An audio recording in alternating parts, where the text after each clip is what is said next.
may mga personalities that filed the unconstitutionality of the BAA 77. Mostly, ito kahapon, members of the parliament. Ano po ang masasabi nyo doon?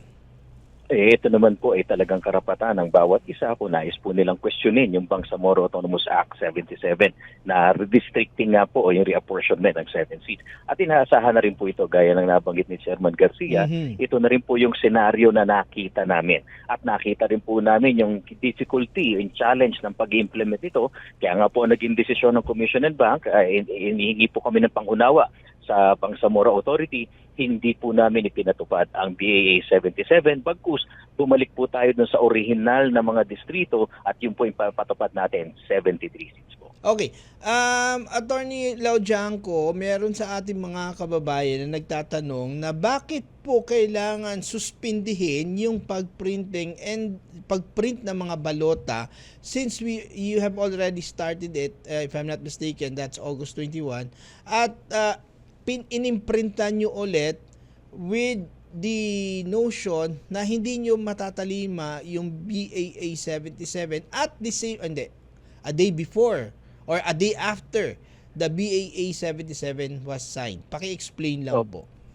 Tama po yan. Pansamantala, sinuspindi po namin. Ang naimprenta pa lang po namin ng araw na yon ay final testing and sealing ballots, pati na rin po yung ating pre-lot ballots, hindi pa naman po yung official ballots. At ang paliwanag po natin dyan ay para aralin namin kung feasible pa yung ma-i-implement na natin itong BAA 77 at pagkatapos na po ng isang linggo, nakita natin ang difficulty na isalarawan po ni Chairman Garcia na magre-resulta po ito una doon sa kaguluhan sa paghahanda ng COMELEC. Madidelay po talaga kami sa configuration pa lang ng sistema. Hindi pa po tayo maabot doon sa printing ng balota. Madidelay na kami ng 15 days. Baka nga po ang senaryo na pinaliwanag ni Chairman ay October 20 na doon pa lang namin matatapos ang balota. Hindi pa po natin pinag-uusapan.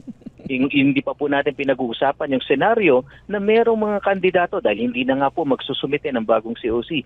May kandidato sa isang distrito na hindi na siya bahagi at residente ng distrito na yan. Ni sarili po niya ay hindi niya pwedeng botohan. At yung pinakahuli po, alam na ng ating mga kababayan base nung May 2025 elections na ito ang distrito nila, ito ang bayan nila, ito ang mga kandidato na nagsumite ng COC nung November. Bigla magugulat sila, baka hindi na pala sila botante dito. Baka nasa kabilang distrito sila. Yan po ang mga kadahilanan nung nakita nating lahat yung mga yan, ultimately nagpasya po ang Commission ng Bank, hindi talaga maipapatupad ang BAA 77, bumalik tayo sa orihinal na distrito ng ating Bangsamoro po. Okay, so far this issue has exploded at ating mga kababayan, lalo pat yung government of the day ay hindi sang-ayon sa hindi nyo pagtalima sa BAA 77. Meron po bang recently na pag-uusap between BARMM and SOAS, the Bangsamoro government?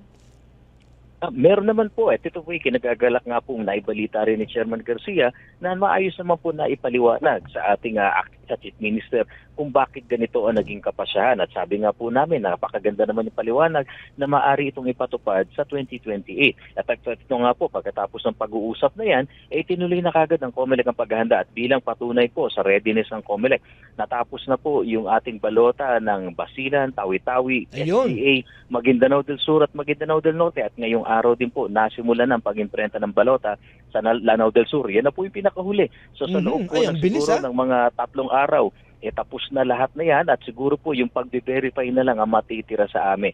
Kaya nga po, tinutupad namin ang commitment natin sa buong Bangsamoro, tuloy ang inyong halalan sa October 13.